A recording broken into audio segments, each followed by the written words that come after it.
ஏர்போர்ட்டுக்கு போன த்ரிஷா கிட்ட அங்கே இருந்த பத்திரிகையாளர்கள் மைக்கு நின்று கேள்வி எழுப்பியிருக்காங்க. அந்த கேள்விக்கு பதில் சொல்லாமல் எப்படி திருச்சி விமான நிலையத்தில் அந்த 41 பேர் சாகும் பொழுது விஜய் கிட்ட கேள்வி எழுப்பும் பொழுது விஜய் பின்னங்கால் பிடரில் எடுக்க தெரிச்சு ஓடினாப்புலையோ அதே மாதிரி அந்த காட்சியை அப்படியே ரீக்ரியேட் செய்திருக்கிறார் நம்ம த்ரிஷா அவர்கள். இப்போ அந்த கரூர் சம்பவத்தில் ஒரு 41 பேர் செத்து போயிட்டாங்க, அதில் உங்கள் க்ளோஸ் ஃப்ரெண்டு விஜய் தான் அந்த 41 பேரை சாகடிச்சார் கூட்டத்துக்கு வாங்கன்னு சொல்லி, அதுக்கு உங்களுடைய கருத்து என்ன அப்படின்னு கேட்டாங்களா? அல்லது அந்த 41 உசுறு மட்டும் இல்லை, கரூர் கூட்டம் மட்டும் இல்லை, அது இல்லாத மற்ற கூட்டங்களுக்கும் விஜயனுடைய கூட்டங்களுக்கு வந்த அவருடைய தொண்டர்கள் ரசிகர்கள் இன்னும் பல பேர் செத்து போயிருக்காங்க, ஒட்டுமொத்த எண்ணிக்கை 41 செத்து 50க்கும் மேலே வருது, இது உங்களோட க்ளோஸ் ஃப்ரெண்டு தானே இந்த வேலையை செஞ்சுருக்காப்புல, அதை குறித்து உங்களுடைய பதில் என்ன அப்படிங்கிற கேள்வியை கேட்டாங்களா? அப்படி இல்லைன்னா இப்போ இந்த எல்பிஜி சிலிண்டர் பிரச்சனை வந்திருக்கே, அதை குறித்து உங்களுடைய கருத்து என்ன அப்படின்னு கேட்டாங்களா? இல்லைனாக்கா ஈரான் இஸ்ரேல் போர் நடக்குதே, இதை குறித்து உங்களுடைய கருத்து என்ன அப்படின்னு கேட்டாங்களா? அப்படி இல்லைனாக்கா இந்த போருக்கு மத்தியில் இந்தியாவுடைய கப்பல் வந்து ஒன்று ஈரான் திறந்து விட்டுருச்சு அப்படின்னு சொல்கிறாங்க, ஈரான் வந்து இல்லை நாங்கள் திறந்து விடலை அப்படின்னு அவர் சொல்கிறாரு, போர் நின்றுச்சு ஈரானை நாங்கள் காலி பண்ணிட்டோம் அப்படின்னு ட்ரம்ப் சொல்கிறாப்புல, இல்லை நாங்கள் லைவில் தான் இருக்கோம் அப்படின்னு ஈரான் சொல்லுது, இதை குறித்து உங்களுடைய கருத்து என்ன அப்படின்னு கேட்டாங்களா? நீங்கள் விஜய் கூட காரில் வந்து இறங்குறீங்களே, இன்னொரு பக்கம் சங்கீதா விஜயனுடைய மனைவி ஒரு புகார் கொடுத்துருக்காங்க, டிவோர்ஸ் ஃபார்ம் அப்ளை பண்ணியிருக்காங்க, அதில் விஜய் வந்து உங்களுடைய க்ளோஸ் ஃப்ரெண்டு விஜய் சைக்கோன்னு சொல்கிறாங்க, மென்டல் டிஸார்டர்னு சொல்கிறாங்க, அவர் ஏகப்பட்ட கொடுமைகளை நிகழ்த்திருக்கிறார் வீட்டில், பெண் கொடுமைகளை, இவங்களை வந்து அவங்க சுதந்திரத்தை கொடுக்காம அவங்களுக்கான உரிமைகளை கொடுக்காம கொடுமைகள் நடத்திருக்கிறார் அப்படிங்கிறத சொல்கிறாங்களே. அப்படின்னு கேட்கும்பொழுது தான் அப்போ நீங்கள் 2 பேரும் இதே சமயத்தில் காரில் இறங்கி வர்றீங்களே அப்படின்னு நீங்கள் சம்மந்தப்பட்ட ஒரு விஷயத்தை உங்கள்கிட்ட மைக்கு நின்று கேள்வி எழுப்புறாங்க. அப்போ அதுக்கு நீங்கள் பதில் சொல்லாமல் பக்கத்து வீட்டிலேருந்து யாராவது வந்து பதில் சொல்லுவாங்களா? அப்போ இந்த கேள்விக்கு பதில் சொல்லாமல் ஏன் த்ரிஷா பயந்தடித்து கொண்டு தெரித்து ஓடினார்?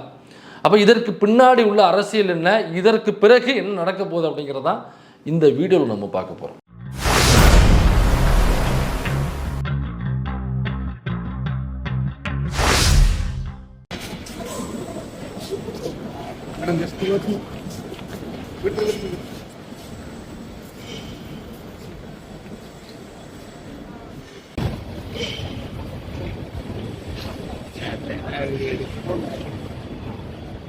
நமது சத்யா அவர்கள் புதிதாக ஒரு கடையை திறந்திருக்கிறார். உங்கள் எல்லாருக்கும் தெரிஞ்சிருக்கும், தி இன்னசென்ட் டாக்ஸ் அப்படிங்கிற சேனலுடைய பேர்.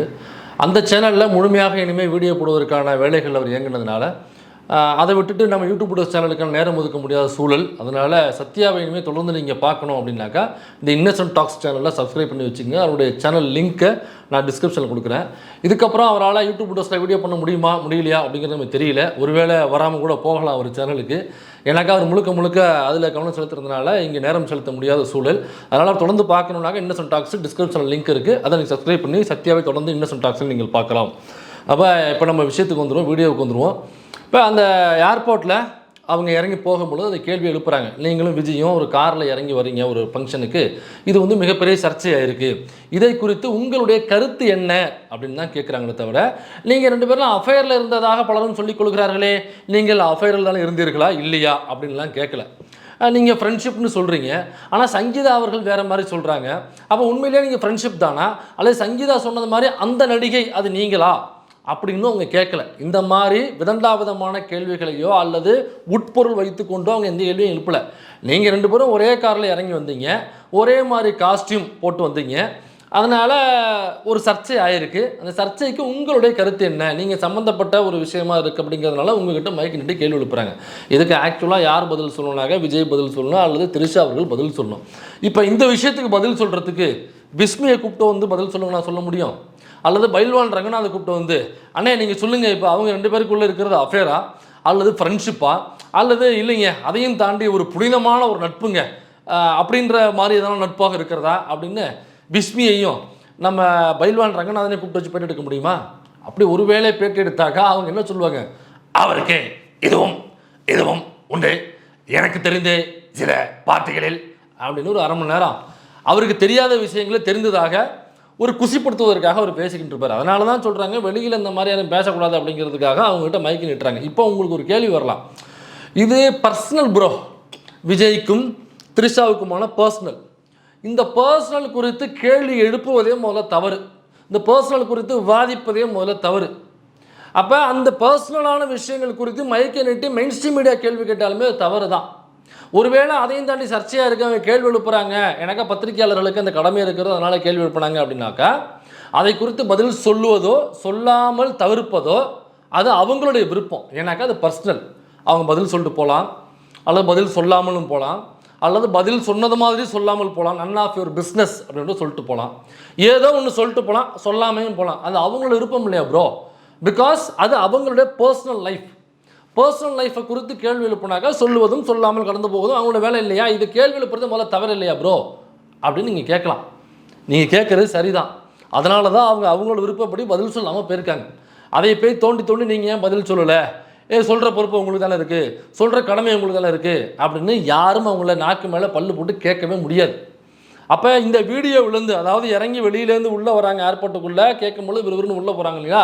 இதில் இந்த விஷயம் தாண்டி நம்மளால் பல விஷயங்கள் இதில் உள்ளுக்குள்ளே புதஞ்சு கிடக்கு. அது என்னென்ன விஷயங்கள்லாம் ரொம்ப முக்கியமான விஷயம். நோட் எடுத்துக்கங்க, அல்லது பென்சில் பேனாவை எடுத்துக்கங்க, அல்லது ஒரு சாக் பீஸ் எடுத்துக்கங்க, பிளாக் போர்டு பக்கத்தில் உட்காந்துருங்க. நம்பர் 1, த்ரிஷா அவர்கள் இறங்கி நடந்து போகிறாங்க. அதனால் அவங்களுக்கு உடல் பாதிப்புகள் எதுவும் இல்லை. அதுவும் இறங்கி விறுவிறுன்னு போகிறாங்க. அப்போ ரொம்ப ஆரோக்கியமாக இருக்கிறார் த்ரிஷா அவர்கள். அப்புறம் 3வதாக அவர் ஏர்போர்ட்டுக்கு தான் போகிறார். அவர் ரயில் நிலையத்திற்கோ பஸ் நிலையத்திற்கோ அல்லது கல்யாணத்திற்கோ காது குத்திற்கோ அல்லது கரூரில் உள்ள மீட்டிங்க்கோ அப்படி எங்கும் செல்லவில்லை, விமான நிலையத்துக்கு தான் செல்கிறார். அதுலேயும் பாருங்கள், சென்னை விமான நிலையத்துக்கு தான் செல்கிறார். இது 4வது பாயிண்ட்டு. விமான நிலையத்துக்கு செல்வதனால் அவர் கண்டிப்பாக உள்ளே போய் ஏதோ ஒரு ஃப்ளைட்டை பிடித்து அவர் தாய்லாந்துக்கோ அல்லது கோவாவிற்கோ அல்லது திருச்சிக்கோ அல்லது ஏன் டெல்லிக்கு கூட போகலாம் இல்லைங்களா? எனக்கா டெல்லியில் தான் நாளை மறுநாள் விஜய் விசாரணைக்கு போகிறாரு. ஒருவேளை அவங்க அந்த விமான பாதை, அந்த ரூட்டு சொல்லுவாங்க இல்லைங்களா, ஃப்ளைட் ரூட்டு, அது சரியாக இருக்கிறதா, சென்னையிலேருந்து டெல்லி வரைக்கும் அது மேகமூட்டங்கள் இல்லாமல் வேறு எதுவும் தளங்கள் இல்லாமல் சரியாக போக்குவரத்து சரியாக இருக்கா அப்படின்னு செக் பண்ணுவதற்காக கூட, ஏன்னா அவங்க க்ளோஸ் ஃப்ரெண்ட் இல்லைங்களா, அதனால கூட அவங்க போயிருந்துருக்கலாம். இது நம்பர் 5. அப்படி அவங்க போகும்பொழுது நம்ம பார்த்தது வரைக்கும் தான் சொல்ல முடியும், நம்ம பார்க்காத சொல்ல முடியாதுல்ல. அதனால் ஒருவேளை அந்த காருக்குள்ளே யாராவது கண்ணாடி போட்டுக்கொண்டு உள்ளே இருந்து இவங்க இறக்கி விட்டுட்டு இவங்க போகிற வரைக்கும் வெயிட் பண்ணி பார்த்துட்டு போகிறாங்களா அப்படிங்கிறது நமக்கு தெரியாது. அப்போ இவங்க ஒருவேளை ஃப்ளைட்டுக்கு ஏர்போர்ட்டுக்கு போகிறதுக்கு முன்னாடி வேறு யாரும் மாஸ்க் போட்டுக்கிட்டு யாருக்கும் தெரியாமல் ஒருவேளை சார்ட்டர் ஃப்ளைட்டு புக் பண்ணிட்டு இவங்களுக்காக உள்ளே போய் வெயிட் பண்ணுறாங்களோ, வெயிட் பண்ண விட்டு இவங்க பின்னாடி வர்றாங்களோ அப்படிங்கிறது நமக்கு தெரியாது. ஒருவேளை யாரும் டெல்லிக்கோ அல்லது வேறு எங்கேயோ சார்ட்டர் ஃப்ளைட்டில் போகும்பொழுது இவங்க உள்ளே போய் ஏற்றி விட்டுட்டு திரும்ப வருவாங்களோ அப்படிங்கிறது நமக்கு தெரியாது. எது வேண்டுமானாலும் நடக்கலாம், அது அவங்களுடைய பர்சனல்.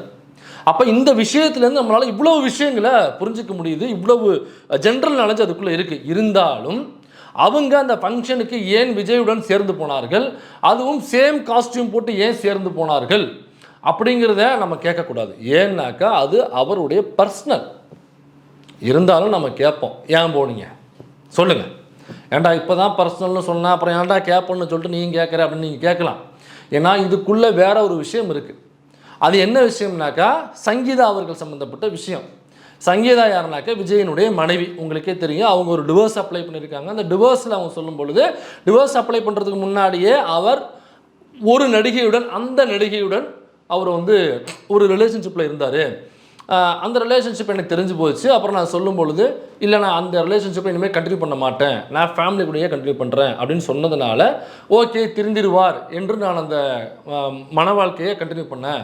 ஆனால் பாருங்கள், இந்த வேதாளம் திரும்ப திரும்ப முருங்கை மரத்தில் ஏறுதுன்னு சொல்லுவாங்கள்ல, அந்த மாதிரி இந்த வேதாளம் திரும்ப முருங்கை மரத்தில் ஏறிக்கிட்டு அந்த நடிகையுடன் திரும்ப அந்த உறவில் ஈடுபட்டார். அதனால தான் திரும்ப டிவோர்ஸுக்கு அப்ளை பண்ணார். டிவோர்ஸுக்கு அப்ளை பண்ணுறதுக்கான முக்கிய காரணம் என்ன அப்படின்னா, அதாவது அந்த நடிகை அவருடனான தனிப்பட்ட புகைப்படங்களை அவருடைய சோஷியல் மீடியாவில் பகிர்ந்தது.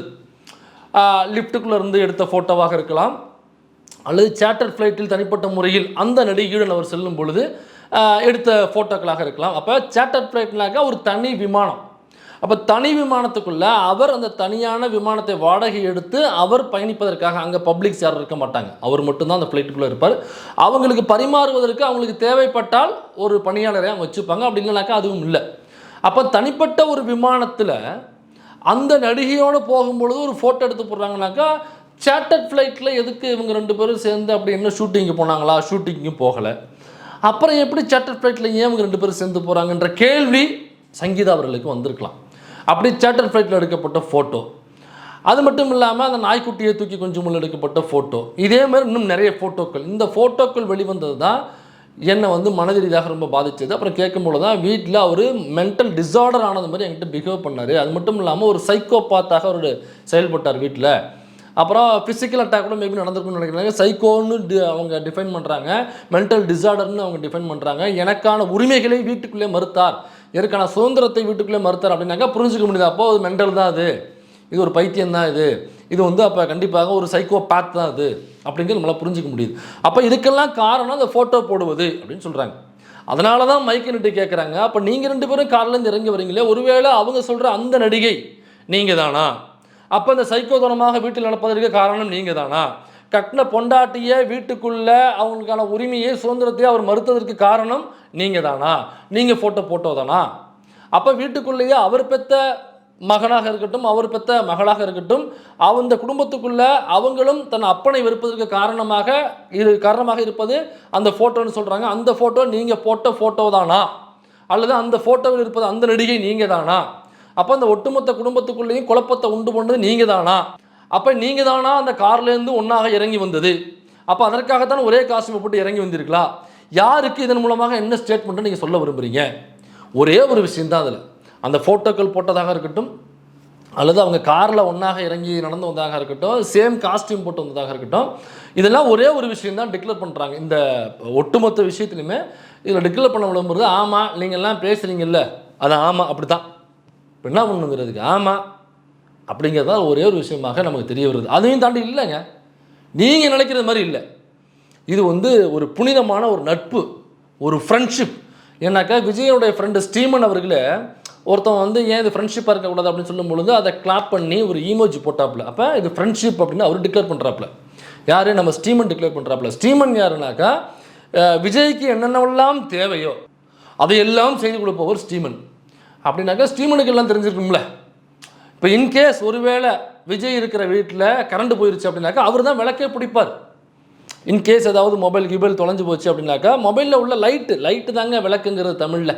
அந்த விளக்கை கரெக்டாக பிடிச்சி காமிக்கிறது யாருனாக்கா ஸ்டீமன் தான். அந்த அளவுக்கு ஒரு பழக்கம்னா, அப்போ ஃப்ரெண்ட்ஷிப்னு சொல்லும்பொழுது கிளாப் பண்ணி போகிறாருனாக்கா கரெக்டாக சொல்லிட்டான். இது அப்போ அந்த நடிகைக்கும் இவருக்கும் இருப்பது நீங்கள் நினைப்பது போன்ற அந்த மாதிரியான உறவு இல்லை. இது வந்து தூய்மையான ஒரு ஒரு உன்னதமான ஒரு ஒரு ஆத்மார்த்தமான ஒரு நட்பு அப்படின்னு தான் சொல்ல வர்றாரு. அப்போ ஆத்மார்த்தமான நட்பு தான் அவங்களுக்குள்ள இருக்குதுன்னா, அப்போ வீட்டுக்குள்ளே இந்த நட்பால் ஒரு குழப்பம் ஏற்படுது அப்படின்னாக்கா அந்த நட்பு என்ன சொல்லணும்? என்னால் உன் வீட்டில் குழப்பமா வரக்கூடாதுப்பா, என்னால் உன் வீட்டில் எவ்வளோ அழகான குடும்பம், உன் மனைவி உன் குழந்தைகளை எவ்வளோ அற்புதமாக பார்த்துக்கிறாங்க வளர்த்துக்கிறாங்க தெரியுமா, அந்த குடும்பத்தை எவ்வளோ அழகாக பார்த்துக்கிறாங்க தெரியுமா அப்படின்னு விஜயனுடைய அப்பா எஸ்ஏசியே ஒரு பேட்டியில் சொல்லியிருக்காரு.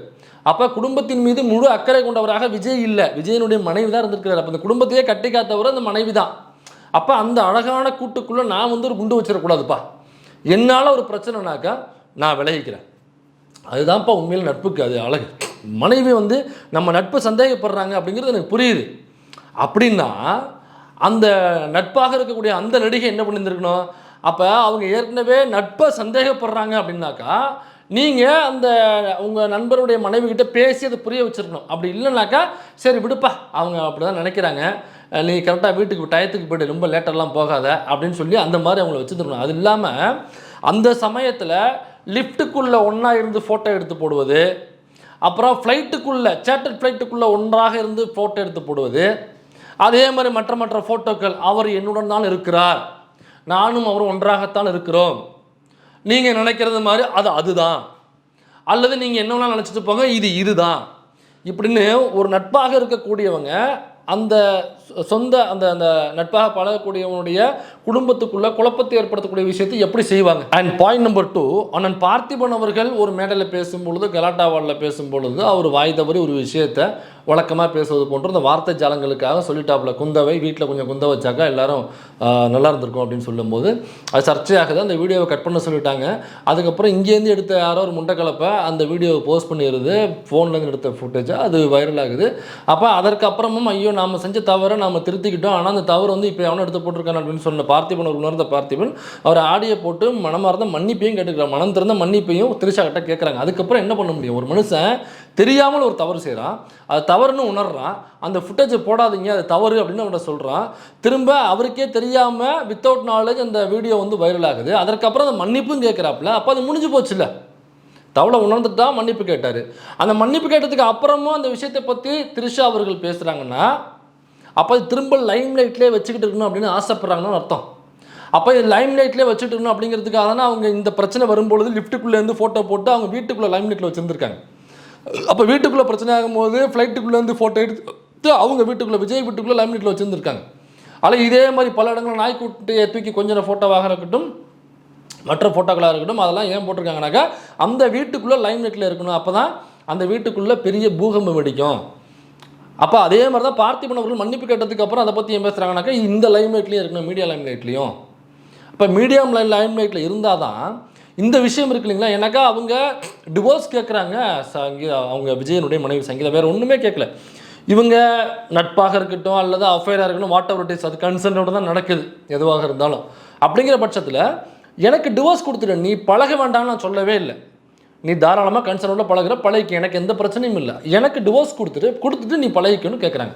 டிவோர்ஸும் கொடுக்க மாட்டேன், நான் பழகிக்கிட்டு இருப்பேன், உனக்கு மென்டல் டார்ச்சரும் கொடுப்பேன், உனக்கு வந்து மன ரீதியான அழுத்தங்களும் கொடுப்பேன்னாக்கா அப்புறம் நான் ஃபோட்டோ போடுவேன், லிஃப்ட்லேருந்து போடுவேன், அங்கேருந்து போடுவேன், இங்கேருந்து போடுவேன், நான் கார்லேருந்து இறங்கி போவேன், இதெல்லாம் போடுவேன் அப்படின்னாக்கா உங்கள் நண்பர்கிட்ட கூப்பிட்டு நீங்கள் சொல்லணும். டிவோர்ஸ் தானே கேட்குறாங்க, கொடுக்குறது தான் சரி, நீ கொடுத்துரு. நீங்கள் நம்ம நட்பை தானே பழகிட்டு இருக்கோம் ப்ரோ. அது அவங்க தப்பாக நினைக்கிறாங்க, ஓகே, அவங்களுக்கு மென்டல் ப்ரெஷர் இருக்குது, அவங்க டிவோர்ஸ் கேட்குறாங்கல்ல, பசங்களாம் வளர்ந்துட்டாங்களே கொடுத்துருங்க ப்ரோ அப்படின்னு சொல்கிறவங்க தானே சிறந்த நண்பனாக இருக்க முடியும். இப்போ எதுவுமே இல்லாமல் திரும்ப நான் காரில் வருவேன், ஃபோட்டோ போடுவேன், ஆனால் டிவோர்ஸும் கொடுக்க விட மாட்டேன் அப்படின்னா அப்போ உங்களுடைய கருத்து என்ன அப்படிங்கிறத மெயின் ஸ்ட்ரீம் மீடியா கேட்கல, தமிழ்நாட்டு மக்கள் கேட்குறாங்க.